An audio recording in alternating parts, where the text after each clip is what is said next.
जैसे अभी आपने जाना कि वास्तव में परमात्मा कौन है और उसे कैसे पहचाने, कैसे जाने, क्योंकि हर किसी को हम भगवान नहीं कह सकते। हमारे भारतवर्ष में हम 33 करोड़ देवी देवताओं की पूजा अर्चना आराधना करते हैं और सभी को कहते हैं भगवान, लेकिन इसके साथ कहते हैं कि ईश्वर एक है। तो वास्तव में ईश्वर एक कौन है? वह बताया निराकार परमात्मा शिव। क्योंकि हर देवी देवता का जन्म भी हुआ है, मरण भी हुआ है और उनका अलग से अपना जन्म भी।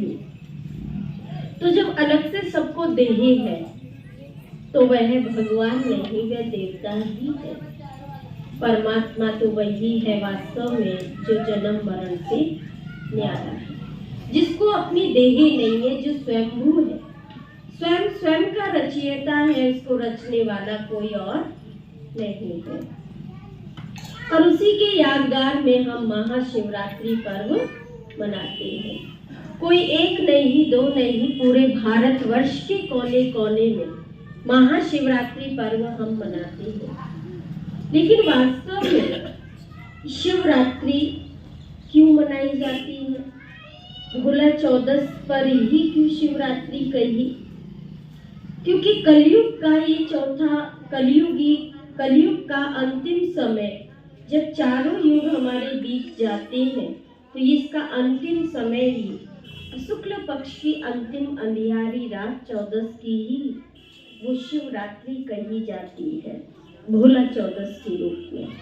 तो यहाँ रात्रि कोई सूरज चांद वाली रात्रि नहीं जिसमें हम कहते हैं कि जागरण करना है।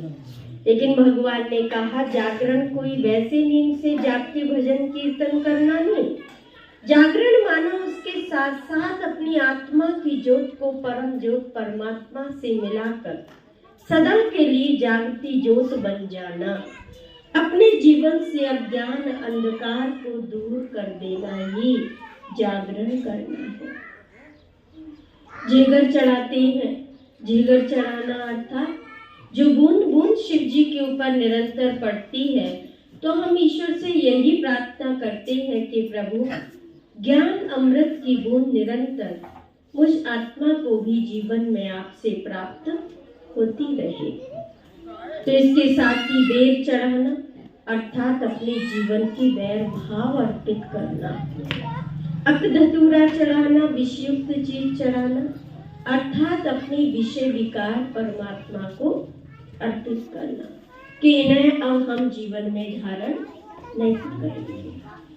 तो इसके साथ ही बेल पत्तर से जुड़े हुए 3 पत्ते चढ़ाते हैं, अर्थात परमात्मा की जो श्रेष्ठ रचना है ब्रह्मा विष्णु शंकर, तो कहते हैं प्रभु आप हमें भी अपनी ऐसी श्रेष्ठ रचना जैसा बनाए। तो इसके साथ ही गुलाब का पुष्प भी चढ़ाते हैं, अर्थात जैसे गुलाब के पुष्प में खुशबू होती है, सब पसंद करते हैं, जहाँ उपस्थित होता है चारों तरफ खुशबू कर देता है, ठीक इसी तरह हम परमात्मा से यही कहते हैं कि हे ईश्वर हमारे जीवन को भी दिव्य गुणों से खुशबूदार आप बनाए। जहाँ भी जाएं हर एक को अपने संबंध संपर्क से गुण ही दे के आए, ऐसी भावना से गुलाब का पुष्प चढ़ाया जाता है। तो इसके साथ ही हम सब क्या कहते हैं? शिवरात्रि है, आज मेरा व्रत है, शिवरात्रि है, आज मेरा उपवास है। उपवास क्या है? अर्थात जो ऊपर वास करता है उसके पास मन बुद्धि से मन की डोर लगन याद परमात्मा की निरंतर आती रहे, इसका नाम है निरंतर याद, उपवास। फिर कहेंगे व्रत है, आज नमक मिर्च नहीं खाएंगे।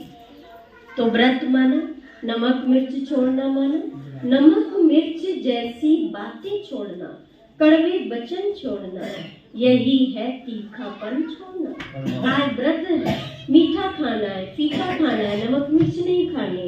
ये क्या है? देवभान से न्यारा, अन्न नहीं खाएंगे। ये क्या है? अन्न हमारा देवान का प्रतीक है। तो स्थूल अन्न छोड़ने की बात नहीं है, इसके साथ साथ अपने देवान को मिटाने की बात है। जिस देवान से आज हमारे समाज में तेरा मेरा बैर भाव, दुश्मनी का भाव, जलसी का भाव, ईर्ष्या, ये जो चीजें हैं, ये जब हम छोड़ेंगे, इन बुराइयों को छोड़ने का त्याग करेंगे, क्रोध मुक्त बनने का संकल्प लें, तब हम कहेंगे कि आज हमारा व्रत है, तब कहेंगे कि आज हमने शिवरात्रि मनाई, तब वह औगरदानी भोलानाथ खुश होके हमारे जीवन में सुख, शांति, पवित्रता, संपन्नता स्वतः ही हमारे जीवन में आती है। क्योंकि जैसा हम किसी के लिए सोचते हैं वह वापस हमें मिलता है। फिर हम कहेंगे हमने तो ऐसा कुछ बोला नहीं, पता नहीं इसने ऐसा क्यों किया। आपने बोला नहीं लेकिन सोचा तो जो आपने सोचा था वो सोच संकल्प भी दूसरी आत्मा तक ऑटोमेटिक पहुंच गया। इसलिए हमें श्रेष्ठ सोचना है, श्रेष्ठ बोलना है, श्रेष्ठ अच्छी बातें ही सुननी है। जब हम ऐसी नींव इसी धरती पे लगाएंगे तभी इस धरती पर पुनः भारत भूमि हमारी देवभूमि बनेगी, तभी यह भारतवर्ष हमारा सोने की चिड़िया और स्वर्ग बनेगा। इन्हीं शुभकामनाओं के साथ आप सभी को महाशिवरात्रि पर्व की बहुत बहुत शुभकामनाएं। ओम शांति। आप सभी से मेरा यही निवेदन है, मैं रास्ते में आ रही थी तो यही याद कर रही थी कि किसी को कितना शौक है परमात्मा की सेवा करने का, लगन है ना। तो साल भर में भैया आते हैं तो साल भर में सभी को संदेश दिलाने का कार्य कर जाते हैं, चले जाते हैं। लेकिन कभी आप सब लोगों का ऐसा विचार नहीं आता कि बहन जी आप 7 दिन में एक दिन यहाँ आनी चाहिए, आप हमें ये चीज दो। ये भवन, ये रूम बना किस लिए बना? कोई लॉक लगाने के लिए थोड़ी बना था। किस लिए बना था? आप लोगों के लिए बना था कि आप लोग 4 आत्मा, 10 आत्मा, 8 आत्मा अपने 24 घंटे में से मंदिर में घंटा लगाते, मंदिर में जाते हैं, घंटा बजाते, पर उस घंटे को क्यों बजाते? भगवान को जगाने के लिए नहीं, भगवान हमें जगाता है कि हे मनुष्य तुझे 24 घंटे दिए, 24 घंटे में से एक घड़ी आदि में पुनः कुछ घड़ी निकाल के तो मुझे याद कर, मेरे इस स्थापना के कार्य में अपना तन मन धन समय श्वास संकल्प करना होना, कुछ तो मेरा सहयोगी बन।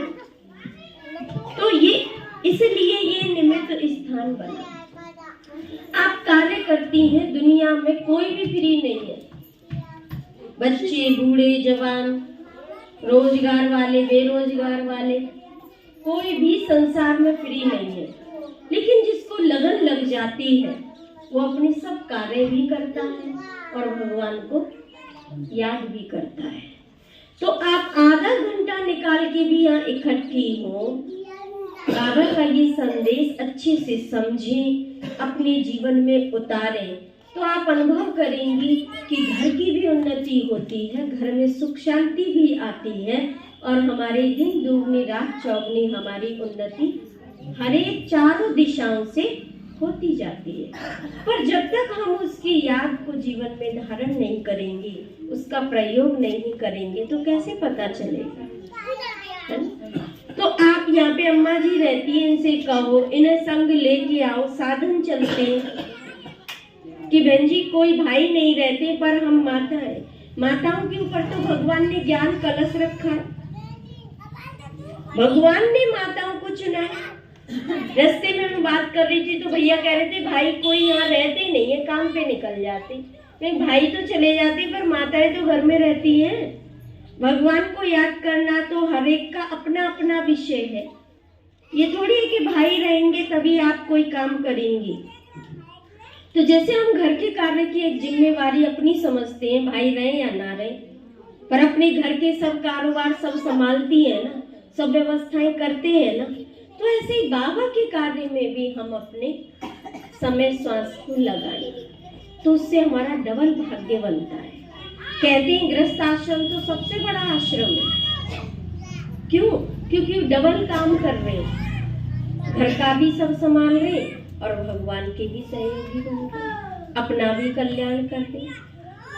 तो ये नहीं रखो अब की शिवरात्रि मानो, यहाँ क्लास शुरू होनी चाहिए। खेतों के काम हो गए कि चल रहे हैं?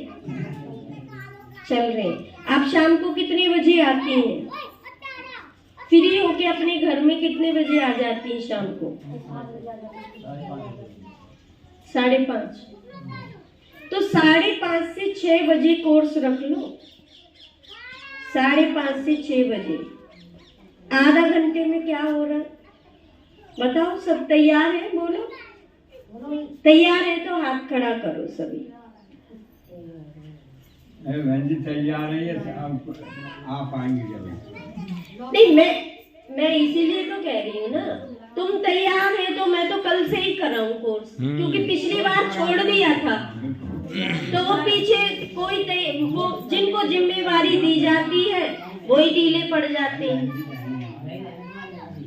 तो इसलिए ये बात कही जा रही है कि तुम 5:30 बजे मुझे यहाँ भजन गाती मिलना, मैं 5:30 बजे तुम्हें यहाँ मिलूंगी। बोलो सब तैयार है? दोबारा हाथ खड़ा करो एक साथ।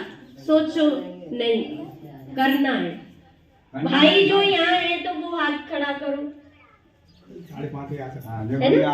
और जो आज जैसे नहीं है, किसी काम में फंस गए, तो आप एक दूसरे को कह के भी बताना, ठीक है?